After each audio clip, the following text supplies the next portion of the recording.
Итак, если мы говорим о мясе, прежде всего нас интересуют макронутриенты, белки и жиры, ведь ради них люди употребляют мясо. Углеводов в мясе нет, поэтому в таблице эта строка отсутствует. По белкам. На первом месте кролик, на втором индейка. Первое и второе место в таблице выделены разными оттенками зеленого цвета. Смотрим второй нутриент – жиры.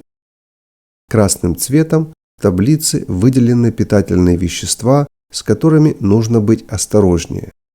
В мясе утки 44% жиров от рекомендованной суточной нормы. Если вы не на кето-диете, то 44% в 100 граммах мяса – это очень много. Как мы видим, мясо кролика можно смело назвать диетическим, так как жиров там всего 3,5 грамма. Это 5% от суточной нормы. И опустимся вниз таблицы, чтобы посмотреть, какие именно жиры в мясе. Утка лидирует по насыщенным жирам среди всех представленных видов в этой таблице. А вот кролик содержит немного насыщенных жиров. Делаем вывод по белкам и жирам. Мясо кролика занимает первое место. Мясо индейки занимает второе место. Далее смотрим минералы. Кролик лидирует почти по всем позициям. Мясо кролика особенно полезно для женщин и людей с железодефицитной анемией. В мясе кролика содержится в 100 граммах 61% железа. Сравнительно низкий уровень натрия в мясе кролика делает его отличным продуктом для людей с высоким кровяным давлением. Поговорим про витамины. Относительно поставщика витаминов, мясо – неподходящий продукт.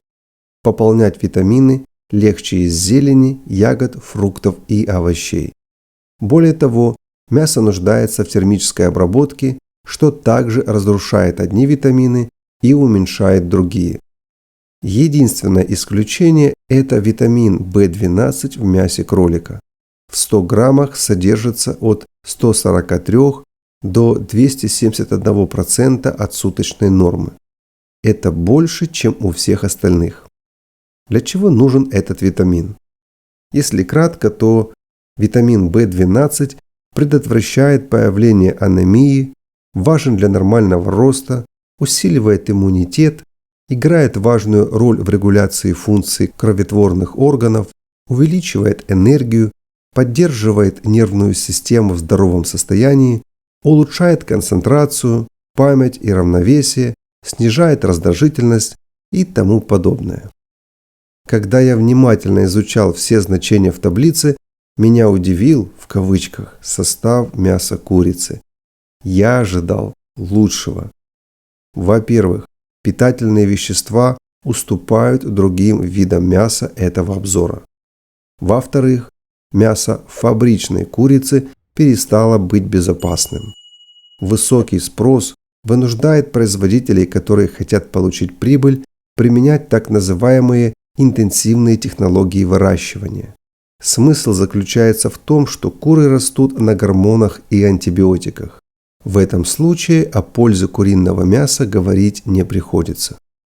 Мясо утки мне также не понравилось, так как очень жирное, притом изобилует насыщенными жирами, с которыми нужно быть аккуратнее. А какое мясо, по вашему мнению, полезнее всего и его есть смысл покупать? Оставьте ваш комментарий под видео. Спасибо.